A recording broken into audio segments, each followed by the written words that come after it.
A palavra de Deus diz assim para mim e para você: voltou segunda vez o anjo do Senhor, tocou e lhe disse: levanta-te e come, porque o caminho te será sobremodo longo. Levantou-se, pois, comeu e bebeu, e com a força daquela comida caminhou 40 dias e 40 noites até Horebe, o monte de Deus. Ali entrou numa caverna, onde passou a noite, e eis que lhe veio a palavra do Senhor, e lhe disse: que fazeis aqui, Elias? E ele respondeu: tenho sido zeloso pelo Senhor, Deus dos exércitos, porque os filhos de Israel deixaram a tua aliança, derribaram os teus altares e mataram os teus profetas à espada. E eu fiquei só, e procuraram tirar-me a vida. Amém? Nós vamos ler até aqui. Curva a sua cabeça por um instante, para que nós possamos falar com Deus mais uma vez. Senhor Deus, nós louvamos o Teu nome nessa noite, Senhor, nesse lugar. Nós louvamos a Ti, Senhor, por poder acessar a Tua poderosa palavra, Senhor. Que bênção é poder, Senhor Jesus, nos alimentar, meu Deus, daquilo que o Senhor tem para nós. Nós pedimos a Ti que o nosso entendimento, o nosso coração, Senhor Jesus, esteja completamente agora devoto a Ti, Senhor. Voltados, Senhor Jesus, para aquilo que o Senhor quer ministrar em cada coração. Deus, em nome do Senhor Jesus, que a Tua palavra possa criar raízes dentro de nós, meu Deus, que possamos ser cheios da Tua palavra nessa noite. No nome precioso de Jesus, amém. Amém, querido? Nós temos visto aqui, o pastor trouxe já alguns capítulos desse livro e ele trouxe alguns temas e alguns pontos importantíssimos para que nós venhamos a falar. A depressão, querido, é um assunto altamente espiritual. Nós devemos falar sobre isso. A OMS disse em 2020 que 11 milhões de brasileiros estavam sofrendo dessa condição. Nós estamos falando aqui não de um acaso, nós estamos falando aqui não de qualquer coisa que acontece no nosso dia a dia, nós estamos falando aqui de uma condição de saúde, ou da falta dela. E nós devemos muito falar sobre isso, porque eu não sei, às vezes acontece por aí, das pessoas terem o pensamento de que esse tipo de coisa não é para o crente. Não, o crente não tem isso. Ou tem aquele discurso, aquele famoso discurso: menino, isso é falta de fé, você precisa de Deus. Nós precisamos de Deus, mas também às vezes precisamos de acompanhamento. E interessante que quando eu estava estudando e lendo esse livro, ele traz algumas falas de alguns psicólogos e eles trazem uma elucidação do texto do ponto de vista quase que médico, né? Um parecer médico, mas sem afastar a presença de Deus, porque nós não podemos viver na dicotomia de achar que é um ou que é outro. Querido, Deus fez todas as coisas. Por meio dele e para a glória dele, todas as coisas acontecem nessa vida, inclusive as pessoas capacitadas para auxiliarem aqueles que necessitam. E nós precisamos falar sobre isso. Um profeta de Deus que tinha acabado de fazer uma coisa grandiosa. Ele tinha acabado de desafiar o povo, na nova linguagem de hoje, acredito que deva estar escrito dessa forma. Não é uma heresia, irmão, é a minha tradução aqui da minha mente. Ele chegou e falou assim: aí, junta todo mundo aí para ver quem vai dar dentro com o meu Deus. Pode juntar vocês aí. Eles foram catando todo mundo, irmão. Foram juntando, deu lá aquele montão lá de profeta de Baal. Aí ele foi e falou assim: tá, olha só, vou dar vantagem para vocês ainda, pode começar. Começa vocês, depois eu me resolvo com o meu Deus. Aí eles foram lá, começaram a clamar, começaram a chamar e fazer todos os rituais que eram cabíveis a eles. Até que Elias vira para eles e fala assim: ó, eu acho que ele dormiu. Se você for ler alguns capítulos para trás, você vai ver ele tendo essa conversa. Falou: ó, clama mais alto, que eles não estão, eu acho que ele não ligou o telefone, hein? A mensagem não está chegando no WhatsApp, eu acho melhor vocês resolverem de uma outra forma, que dessa forma que vocês estão caminhando aí não vai dar não. Quer saber? Calma aí, deixa eu fazer do meu jeito agora. Querido Deus, aí, quem quer Deus aqui agora? E nós precisamos ter a convicção que ele teve. Só que aí a gente caminha um pouco mais para frente e a gente vê esse mesmo Elias, o mesmo, igualzinho. Deus, o Senhor não sabe o que aconteceu, Senhor. Fiquei sozinho. irmãos, a gente vai ver aqui um pouquinho mais para frente que tinha mais 7.000 e ele para Deus: fiquei sozinho, o Senhor não sabe o que estão fazendo comigo lá embaixo, Senhor. Igual aquela criança assim, que acaba perdendo no jogo, fala assim: ah, uma bola é minha, vou levar para casa. Ele chegou e ele saiu daquela sensação de que Deus estava com ele para uma sensação de que ele estava só. Na última vez, no nosso último culto aqui do nosso estudo, o pastor Rodrigo falou sobre isso, sobre individualismo, falou sobre solidão, sobre se sentir só. E nós vemos isso claramente aqui na vida de Elias. Nós vemos também um outro episódio sobre solidão na caverna. E ele fica lá com Davi em 1 Samuel 22. Nós não vamos ler, mas eu gostaria de citar essa passagem. Quando Davi vai e foge, e ele entra dentro da caverna de Adulão. Olha lá, botaram aí. Vamos ler só esse primeiro aqui, ó. A palavra de Deus diz assim para nós: Davi fugiu da cidade de Gate e foi para a caverna de Adulão. Quando seus irmãos e a família do seu pai souberam disso, desceram até lá para encontrá-lo. A gente vê uma situação assim quase que parecida, só que a única diferença que a gente consegue ver entre eles são o propósito que eles resolveram se assegurar para tomar as suas atitudes. Elias fugiu porque ele estava com medo daquilo que iria acontecer. Davi se refugiou porque ele tinha certeza do que Deus ia fazer. A gente vê que no capítulo 22 ele está escondido, mas no capítulo 23 ele recupera tudo aquilo que roubaram dele. Ele consegue salvar aquilo que era de mais precioso para ele. A gente vê que algumas atitudes são pautadas em sentimentos. E a primeira coisa que eu queria falar com você nessa noite é sobre isso. O problema nunca está no lugar que nós estamos. Davi também estava na caverna, assim como Elias, mas no sentimento que nos governa. Querido, eu e você não fomos feitos, não fomos desenhados, nós não fomos pensados, meu irmão, para ser governados por sentimentos. A Bíblia fala que não é nem pelo que eu sinto, nem pelo que eu vejo, mas pelo que eu creio. A sua fé nada tem relação com o seu sentimento. Quando as coisas parecem girar ao contrário, o seu sentimento diz que não vai dar certo, e a sua fé fala: eu sou contigo. Quando o seu sentimento diz: eu estou sozinho, a tua fé tem que dizer para você: eu sou aquele que, ainda que o seu pai e a sua mãe te abandonem, eu não te abandonarei. E muitas das vezes nós somos aqueles que acreditamos nos sentimentos. E agora, o que vai acontecer? Senhor, a mulher está doida lá, tentando me matar. Os profetas falaram que vai fazer comigo a mesma coisa que eu fiz com eles. Só que Elias era um cara cheio de experiência com Deus. Andava com Deus dia a dia, fazendo milagres, e acontecia, ele chegava, ele orava. Tinha acabado de cair fogo do céu, meu irmão. Mas um sentimento fez ele desviar da sua rota. E muitas das vezes nós somos aqueles. Nós somos tomados por um luto, somos tomados por uma tristeza, ou às vezes ao contrário, a alegria é tão grande que a gente se esquece que foi a mão do Senhor que fez aquilo. Porque muitas das vezes, o nosso inimigo, aquele que é o acusador, esse é o nome dele. Quando ele não consegue tirar você do caminho com palavras ruins, ele troca o discurso e ele começa a usar palavras boas. Para que você ache que tudo que você fez foi na força do seu braço. Para que você se esqueça que a mão do Senhor te levou até aquele lugar. E nós precisamos vigiar, irmão, em todos os tempos sobre os nossos sentimentos. Nós falamos muito isso, né?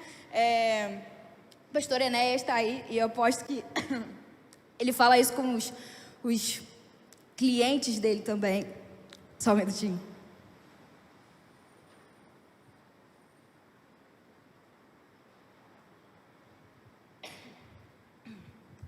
A grande questão, querido, não é o que eles fizeram com você, mas o que você faz daquilo que fizeram.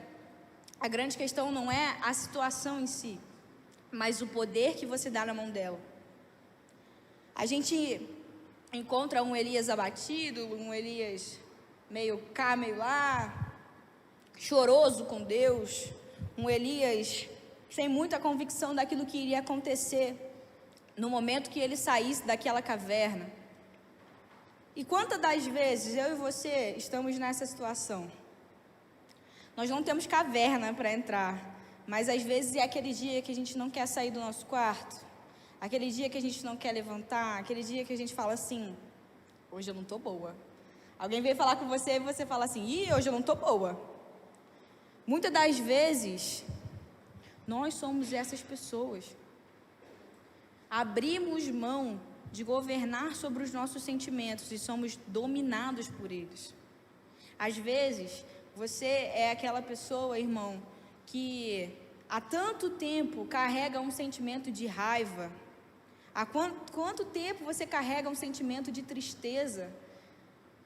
E eu vou fazer essa pergunta do fundo do meu coração, não precisa me responder, mas o quanto de energia isso tem roubado da sua vida? Às vezes você fica até cansado de vir para vir ao culto, de tanto que você já gastou energia cultivando esse relacionamento com essa sua tristeza, com esse seu marasmo. Aí Deus chega e fala, Elias, o que você está fazendo aqui, cara? Elias, por que você está no lugar errado? Por que você está fazendo a coisa errada? Elias, eu não mandei você ficar aqui. E aí a gente começa a trabalhar com alguns pontos. E o primeiro deles que eu quero falar com você é que Elias tinha uma grande decepção dentro dele. E ele carregava essa decepção e tinha tanta decepção dentro dele que ele separou ali para três vieses diferentes. O primeiro que a gente consegue ver aqui, nesse discurso que ele apresenta para Deus, quando Deus pergunta para ele o que ele faz ali. Elias, o que você faz aqui? E aí ele já está com toda a desculpa dele pronta para apresentar para Deus. Porque a gente, às vezes, é assim, sabe? Bom demais de cobrar Deus, mas quando Deus fala alguma coisa conosco, nós estamos com o nosso bolso cheio das desculpas que nós vamos dar a Ele. Nós somos ótimos de falar assim, como é que é, Deus? Isso vai ficar assim? O Senhor se esqueceu de mim? Agora eu estou só. Aí Deus chega e fala assim, fulano, o que você está fazendo aí? Aí tu fala, não, Deus, é que Ele não perguntou aqui. Ele perguntou o que você está fazendo nesse lugar, onde Ele não pediu para você estar. Às vezes, nós estamos em relacionamentos que não devemos estar com outras pessoas. Nós estamos ali nos submetendo a situações que nós não deveríamos estar. E aí Deus fala, o que você está fazendo aí, meu amor? Aí tu fala, não, Deus, é que... sabe, tanta coisa aconteceu, e aí eu fiquei aqui, e aí foi isso. Elias era esse cara. Deus chegou para ele e falou, Elias, meu filho, e aí? Vamos reagir, vamos levantar essa cabeça, meu filho. E o discurso dele de decepção estava pronto. O primeiro ponto que eu gostaria de falar com você é que Elias estava decepcionado com ele mesmo. A primeira coisa que ele fala é, eu já não sou melhor que os meus pais. Você pode projetar para mim, 1 Reis 19, 10.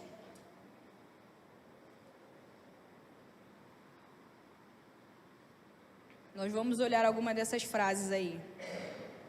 E aí ele vai e ele fala que ele é o único que sobrou, que ele está sozinho, que ele não é melhor que os pais dele. Mais na frente ele fala sobre isso. E quando você está decepcionado com você mesmo, querido, a primeira coisa que começa na sua vida são as comparações. Ele levanta e ele fala que ele não é melhor que o outro. Isso é um sentimento que te guiou a ter esse pensamento. Os pensamentos, existe uma linha filosófica por aí que diz que o pensamento é um ensaio da ação. Então, o pensamento que ele tinha de decepção com ele mesmo está ali pautado na comparação que ele faz. Porque, querido, quando você não tem certeza de quem você é em Cristo Jesus, qualquer mentira dessa leva o seu coração. Em Cristo Jesus você é perdoado. Em Cristo Jesus você é liberto. Em Cristo Jesus você tem prosperidade. Em Cristo Jesus você já não precisa mais ser escravo, porque Ele te tirou dessa situação. Esse é quem você é. Eu sei que às vezes as situações se mostram para você de uma forma de que parece que não, mas isso é a nossa luta. A nossa luta é nos moldar ao formato, ao padrão do céu, de Cristo e não desse mundo. O que esse mundo quer é que você fique cada dia mais ansioso. O que esse mundo quer é que você fique cada dia mais depressivo. Que você ache que as coisas estão passando rápido demais e que você está perdendo as coisas. Meu irmão, esse não é o padrão do céu. Ei, escute uma coisa que eu vou te dizer nessa noite com todo o amor e carinho que eu tenho no meu coração. Você não está atrasado para nada, você não está perdendo nada, porque a sua mão está ligada com a mão de Cristo e é Ele que está te conduzindo. E se é Ele que está te conduzindo e Ele não chega atrasado, você também não. Você consegue compreender isso nessa noite? Você está sendo guiado pelo Espírito de Deus, você está caminhando, olhando para o alvo que é Cristo. Você precisa ter certeza no seu coração de quem Cristo te chamou para ser. Cristo não te chamou para ficar preso numa casa, numa cama. Cristo não chamou você para essa vida. Cristo chamou você para ser pescador de homens. Cristo te chamou para servir ao reino dele. Elias estava indo muito bem, mas ele tropeçou no próprio sentimento, na própria decepção. Ele se encontrou ali onde qualquer discurso servia para ele, e o discurso que ele tinha no momento é: eu vou fazer que os céus me castiguem se eu não fizer com você aquilo que você fez com eles até amanhã, esse horário. Aí ele falou: meu Deus, e agora? Foi a pior mensagem que ele poderia ter recebido. Ele conseguiu dar dentro de geral. Aí chegou nessa hora, ele falou: não vai ter como não, não vai dar para mim, vou ter que sair daqui. E a decepção com ele mesmo começou a chegar. A segunda coisa que eu gostaria de falar com você é que ele também estava decepcionado com o povo. Ele diz ali ao Senhor: os israelitas rejeitaram a tua aliança. Senhor, a culpa é deles. As coisas acontecem conosco, e aí já ouviu aquele ditado por aí, que tem por aí fora, aqui ninguém faz isso, mas existe um ditado por aí que fala assim: a culpa é minha, eu boto em quem eu quiser. E aí ele foi e falou: o que você está fazendo aqui? Ele já se apressou em falar que era culpa dos outros. Todo mundo te abandonou, eu fiquei aqui sozinho, a culpa ainda é minha, Senhor. Às vezes a gente encontra situações na nossa vida, né? E aí a gente fala, esses dias, ontem eu falei assim, o João tá vendo a live: João, eu vou expor uma coisa aqui da nossa vida pessoal, tá bom, meu amor? Um beijo, fica com Deus. Ele tá na faculdade. Ontem ele falou assim: tô chegando, tem como você me buscar no posto 13? Tem, meu amor, só um minutinho, tá? Que eu tô fazendo um negócio aqui em casa, mas 5 minutos eu tô aí. Aí daqui a pouco eu saí, cadê esse garoto? Não tava ali onde a gente tinha combinado. Aí ele já tava lá embaixo, quase em casa. Aí eu passei de carro do lado dele e falei assim: oi, meu amor, não era no posto 13, lindo? Entra aqui no carro pra gente conversar, por favor. Não, Jesus. Aí, aquele papo que você fala meio assim já, né? Oh, meu amor lindo, senta aqui. Aí ele falou assim: cara, a culpa foi sua. Você demorou demais, aí eu fui andando. Aí primeiro, né, a gente faz a regulação emocional para não ser governado pelo sentimento. A mulher sábia, ela edifica a sua casa, Senhor, o Senhor sabe. Meu amor, mas você não combinou comigo? Aí eu falo logo: a palavra do crente não é assim, sim, não, meu lindo. Você não tinha combinado comigo? Se eu demorasse 1 hora, você tinha que ter ficado aonde? Então, meu amor, aí ele: cara, mas você tem que parar de ficar demorando assim. Meu Deus, Senhor, me ajuda, Senhor, tenha piedade da minha alma. E aí, eu lembrei, na hora que ele falou isso, eu lembrei na hora do estudo, Elias: Senhor, olha lá o povo, não fui eu que saí do lugar, Senhor, foi eles que fizeram isso. E aí eu fui obrigado, Senhor, a me esconder, porque não tinha ninguém por mim.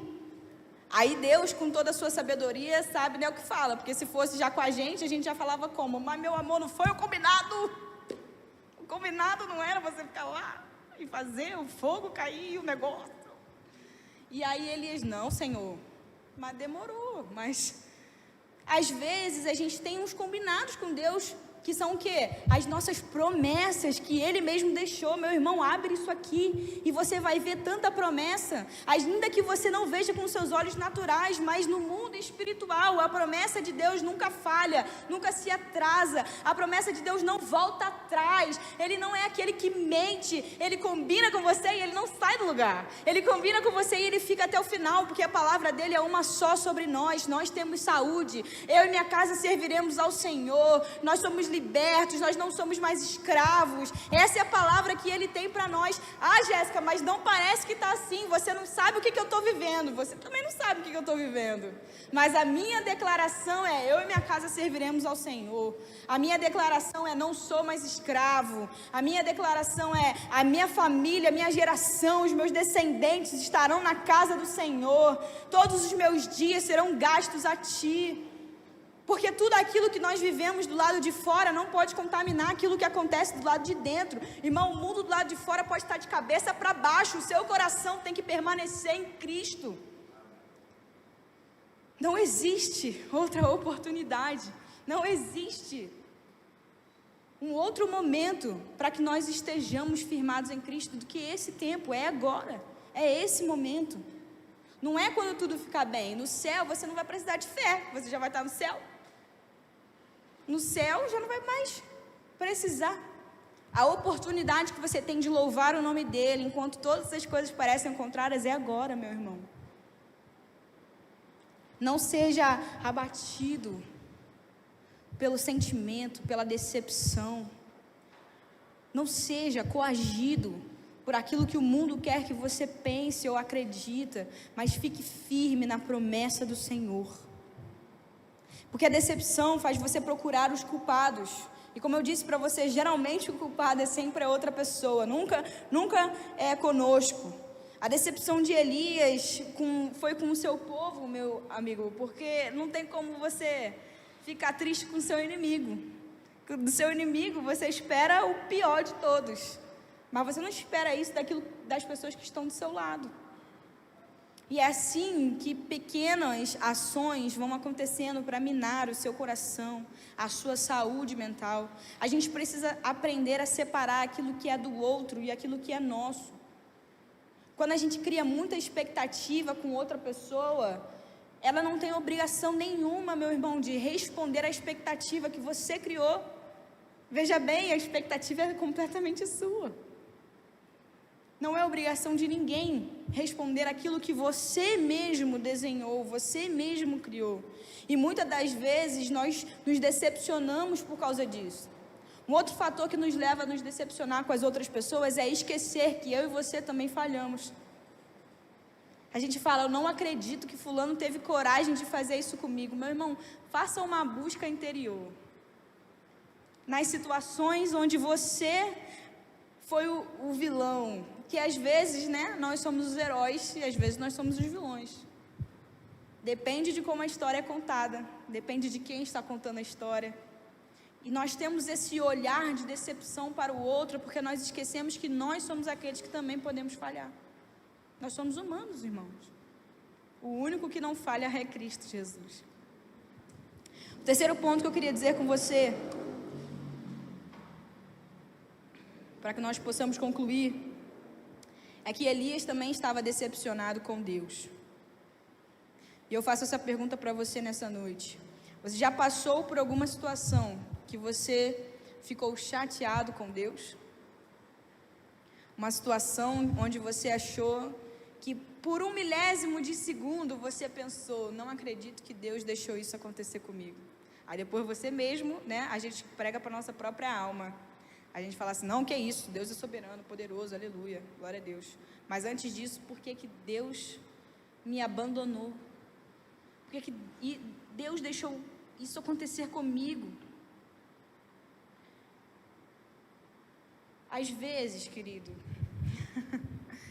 o pessoal da saúde sabe, às vezes precisa ficar muito ruim para ficar bom.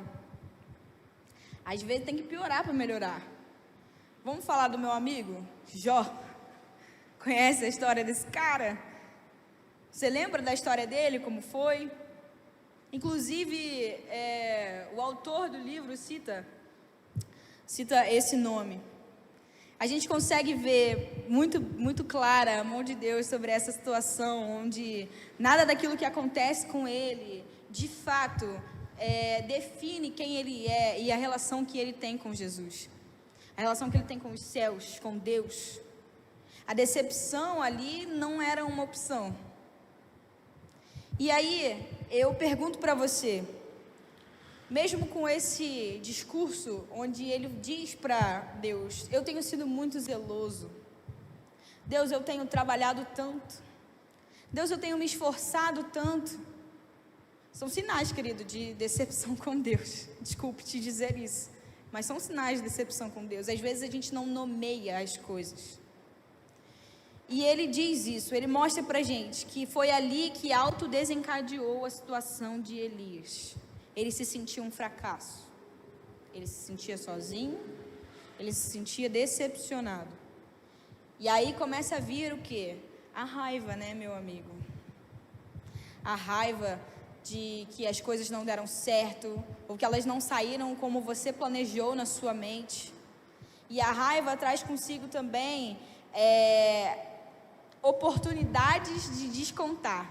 Às vezes você desconta no outro, às vezes você é grosso e você acha que você tem permissão para isso porque você está se sentindo de certo modo.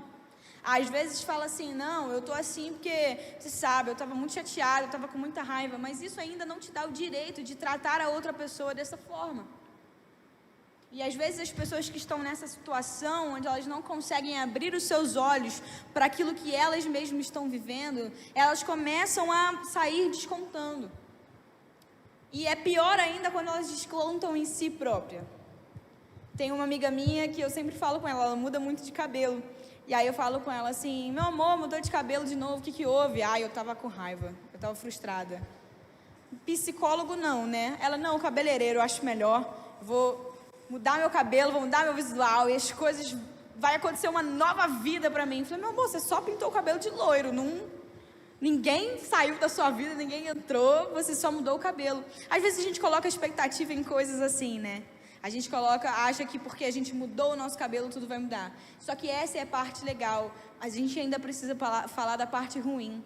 Às vezes você está tão cansado, tão sobrecarregado, sentindo essa decepção e essa raiva, e leva você a se machucar. Leva você a se ferir. Leva você a tomar medidas que você em outra situação não tomaria. Querido, e eu deixo aqui um conselho do fundo do meu coração para você. Se você conhece, isso geralmente acontece com jovens e com adolescentes. Se você conhece alguém que passa por essa situação e essa pessoa está sentindo essa raiva como um acúmulo e ela está usando isso de combustível para se machucar, olhe com carinho para essa pessoa, ore por ela, acompanhe ela, não a deixe só. Porque essas são as oportunidades que o nosso inimigo usa para tentar roubar a vida de pessoas. Nós estamos falando sobre um assunto muito sério aqui. Sabe, para a gente terminar aqui, nós vamos ler Jó 42, a partir do versículo 1. Nós precisamos saber lidar com algumas coisas na nossa vida. Porque é muito bom quando Deus diz sim, mas e quando Deus diz não? Os momentos tempestuosos de fraqueza física, de fraqueza emocional, eles podem te afastar de Deus, mas eles também podem te aproximar. Tudo depende de como você vai lidar com essa situação. Vamos ler até o 5? Então Jó respondeu ao Senhor: sei que pode fazer todas as coisas e nenhum dos seus planos pode ser frustrado. Tu perguntaste, quem é esse que obscurece o meu conselho sem conhecimento? Certo é que falei de coisas que eu não entendia, coisas maravilhosas demais que eu desconhecia. Tu dissestes, agora escute e eu falarei. Eu farei perguntas e você me responderá. Eu te conhecia de ouvir falar, mas agora os meus olhos te veem. Meus amigos, nós podemos ser as pessoas que conhecem Jesus só de ouvir falar, ou que estamos próximos de pessoas que precisam ter esse tipo de discurso, que ouviam falar, mas agora os olhos veem. Nós precisamos ter o nosso coração sensível a esse momento. Nós não podemos deixar que ninguém caminhe sozinho. 2 Pedro diz que o diabo, vosso adversário, anda ao derredor, buscando aquele que possa tragar. E ele fala que ele é como um leão. E essa comparação é interessante, porque se você for parar para ver, os leões, eles sempre destacam um animal da manada para que ele possa atacar. Ele não ataca o bando. O bando contra ele é muita coisa, ele não consegue. Mas se ele afastar o que está mais doentinho, afastar o que está mais devagar, ele consegue capturar a presa dele. E a Bíblia fala isso para mim e para você, que ele está ao nosso derredor, buscando a quem ele possa tragar. Meus irmãos, não seja a pessoa que é indiferente àqueles que estão sofrendo. Não seja a pessoa que está sofrendo e não consegue comunicar a outros. Que nessa noite você possa pensar, refletir com a sua mente e também com o seu coração. Que as promessas do Senhor são muito maiores do que os obstáculos que a vida nos coloca. Que as promessas do Senhor sobre mim, sobre você, sobre a sua família, são muito maiores do que qualquer cilada, qualquer contra-ataque que vem do outro lado. Eu e você estamos firmados numa rocha, e essa rocha é Cristo Jesus. E tudo nós podemos nele. Que essa decepção, ela seja um momento passageiro na sua vida, e que você tenha esse discurso nos seus lábios. Eu te conhecia de ouvir falar, mas agora os meus olhos te veem. Eu te conhecia de outras pessoas, mas eu tenho intimidade contigo. Que Ele possa se apresentar a você e limpar o seu coração, para que você possa se levantar sobre toda a artimanha do inimigo. Você possa se levantar sobre toda situação controversa na sua vida. Que você esteja apto a pedir ajuda àqueles que podem te ajudar. Que você possa ser a mão que ajuda aqueles que necessitam. Amém? Curva a sua cabeça para que nós possamos orar. Senhor Deus, nosso amigo Espírito Santo, louvamos o Teu nome nessa noite. Louvamos o Teu nome, Senhor Jesus, porque o Senhor é bom e a Tua misericórdia dura para sempre. Deus, nós pedimos que o Senhor possa ministrar aos nossos corações profundamente, Senhor.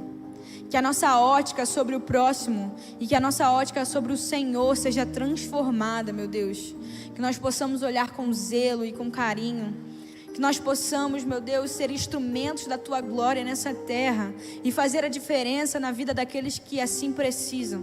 Não por glória própria, Senhor, não para engrandecer o nosso próprio nome, mas para que uma alma, Senhor Jesus, que precisa do Teu amor, possa ser encontrada por Ti.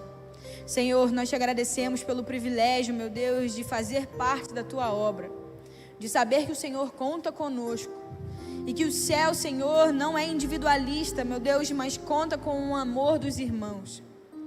Pai, nós louvamos o Teu nome, a Tua glória, a Tua graça sobre esse lugar. E te pedimos, meu Deus, que essa ministração, Senhor, possa criar raízes no nosso coração de forma tal, Senhor Jesus, que assim que a situação se apresentar a nós, nós possamos nos lembrar que o Senhor é conosco, que o grande eu sou é aquele que nos chama, que as suas promessas são vivas e poderosas sobre nós, que nós venhamos a ter mais sede e fome de Ti, para que nós sejamos diariamente alimentados pelos céus, Senhor. Em nome do Senhor Jesus, nós louvamos o Teu nome, te agradecemos, em nome do Teu Filho amado Jesus, amém.